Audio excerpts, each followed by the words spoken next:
Sesuai prediksi di konten gua kemarin di pre-match antara Persebaya melawan Persib Bandung, di mana gua memprediksi memang pertandingan akan berjalan ketat dan juga berakhir dengan hasil seri dan terbukti malam ini Persebaya Surabaya dan juga Persib Bandung ini harus berbagi angka di Gelora Bung Tomo di mana pertandingan tadi berakhir dengan skor 2 sama.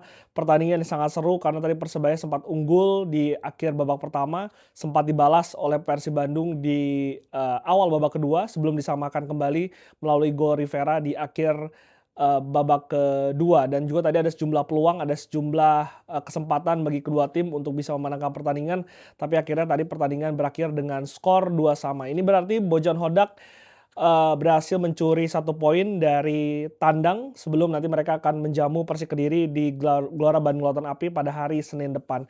Kalau kita lihat starting eleven memang tidak ada perubahan yang dilakukan oleh Bojan Hodak. Dia mempertahankan the winning team yang mengalahkan Madura United dengan skor 5-0 pada pertandingan sebelumnya. Dan memang itu merupakan salah satu pertandingan terbaik Persib Bandung secara permainan di musim ini karena sangat cair, sangat menghibur, sangat indah sepak bolanya. Tentu ini sangat berbeda dengan mayoritas permainan yang biasanya ditunjukkan oleh anak asuh Bojan Hodak yang dimana biasa mereka bermain lebih pragmatis dan juga hanya mengejar kemenangan tipis atas lawan-lawannya. Dan tadi Teja Pakualam masih dipercaya sebagai tim utama, kiper utama di starting eleven, menopang 4 back di depannya. Di kanan ada Kakang Rudianto, ada duet Barba dan juga Matikardi, sementara Eliona Reinders kembali di sisi kiri untuk bisa tadi menjaga Galifretas yang dipasang sebagai flank dari Persebaya Surabaya. Double pivot dipertahankan Putros dan juga Luciano, sementara Berguinho yang bermain sangat baik di pertandingan sebelumnya melawan Madura kembali diberikan posisi nomor 10 free roll di belakang dari seorang Ramon Tanque yang kemarin mencetak brace dan juga saat ini kembali masuk dalam starting eleven. Sementara dua flank di kanan dan juga kiri tidak diganti, Sadir Ramdhani di kiri dan juga seorang Uliam Baros kembali percaya di sisi kanan. Dan tadi Persib Bandung bermain sangat berhati-hati di awal pertandingan, terutama di 10 menit pertama. Mereka sangat mengontrol bola, ball position ada di mereka. Mereka sangat memainkan tempo, tidak terburu-buru. Dan tadi dibuka oleh salah satu peluang yang dapat diberikan oleh Berguinho yang bermain free roll. Tadi ada satu crossing dari sisi kiri penyerangan Persib Bandung, tapi masih bisa diintercept oleh back dari Persebaya yang menghasilkan corner kick pertama untuk Persib Bandung. Sementara juga tadi ada 2 peluang emas yang sempat didapatkan oleh Persib Bandung, yaitu dari Sadir Ramdhani dan juga Luciano. 2 peluang ini bukan 2 peluang sembarangan, ini 2 peluang matang yang dibangun melalui build up yang sangat luar biasa dari sejumlah pemain. Salah satunya tadi dari Sadil, di mana dia mendapatkan ruang terbuka, tidak terjaga, menembak mendatar, tapi tendangannya ini masih bisa ditahan oleh Hernando Ari setelah dia menerima umpan dari seorang Berguinho, umpan lambung, umpan chip yang sangat memanjakan sebetulnya untuk seorang Sadir Ramdhani. Tapi umpan tersebut juga belum bisa membuat Persib Bandung unggul.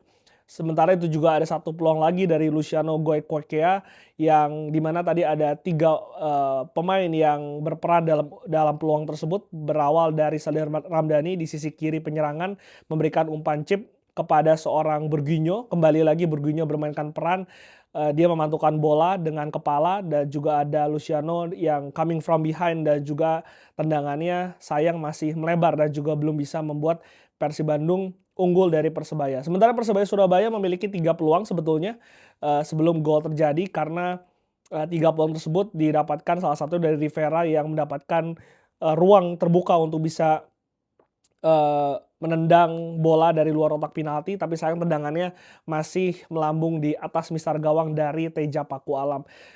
Hingga akhirnya ada satu momen tiba-tiba wasit melakukan cek VAR dan setelah VAR ditinjau terlihat ada satu kontak antara Barba dan juga Bruno di area kotak penalti. Gua nggak tahu gimana penilaian kalian, kalian bisa tulis di kolom komentar apakah Persebaya layak untuk bisa mendapatkan penalti, karena memang tadi kalau kita lihat shoulder to shoulder itu body contact, itu body charge sebetulnya.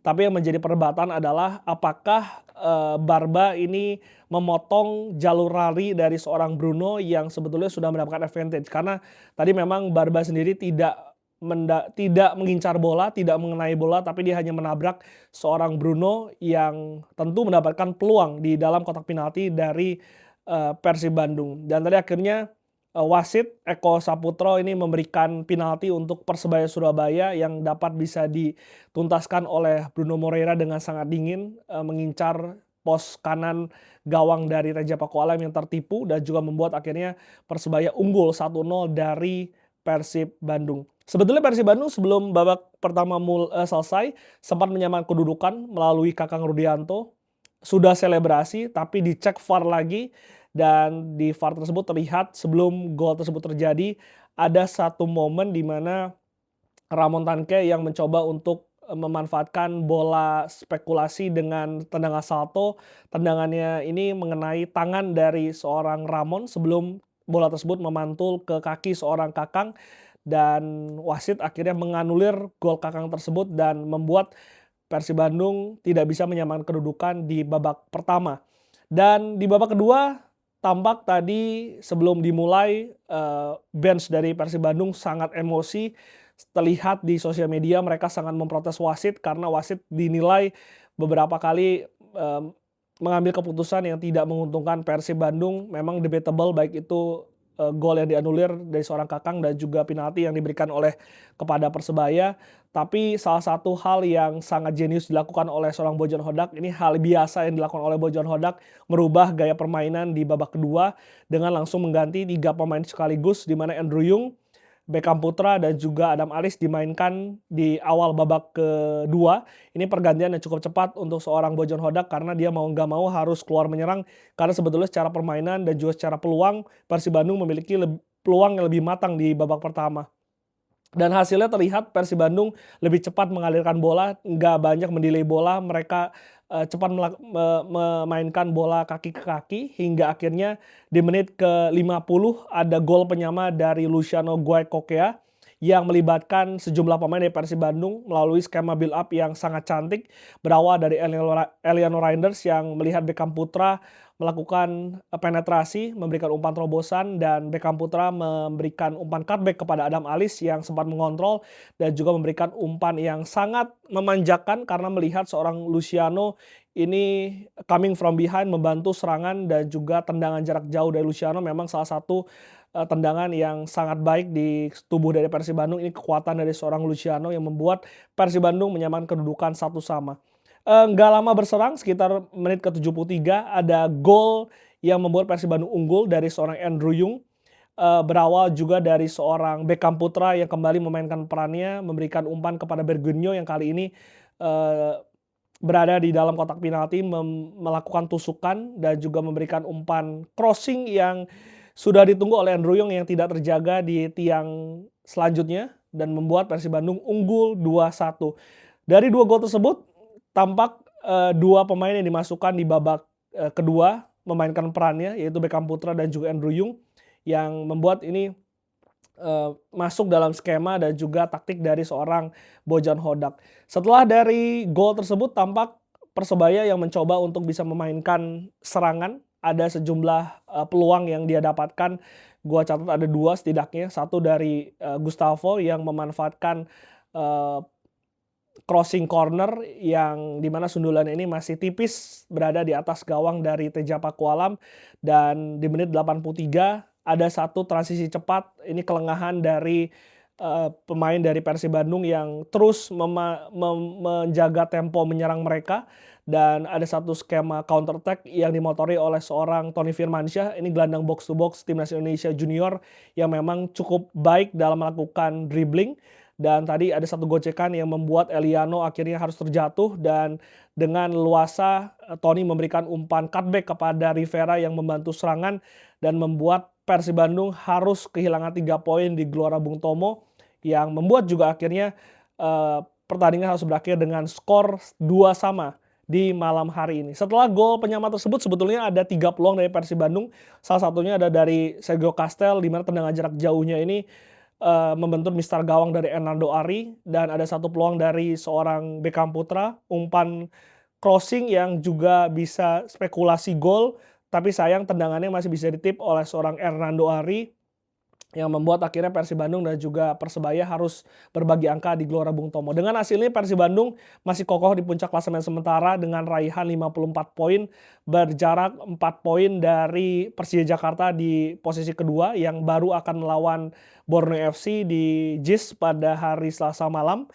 Dan untuk Persebaya sendiri masih tertahan di posisi kelima dengan raihan 38 atau 39 poin ya. Pokoknya agak jauh dari pemuncak klasemen. Dan setelah ini Persib Bandung akan menghadapi Kediri di kandang. Dan untuk Persebaya sendiri nanti akan memainkan laga melawan Borneo FC. Tentu ini akan menjadi laga-laga penentu untuk bisa melihat siapa yang paling berpeluang juara dari BRI Super League menjelang akhir musim. Gimana kalau menurut kalian siapa man of the match? Kalau menurut gua Beckham Putra layak untuk bisa mendapatkan man of the match pada malam hari ini karena dia memberikan perbedaan yang sangat dirasakan ketika dia bermain dan menghidupkan serangan dari Persib.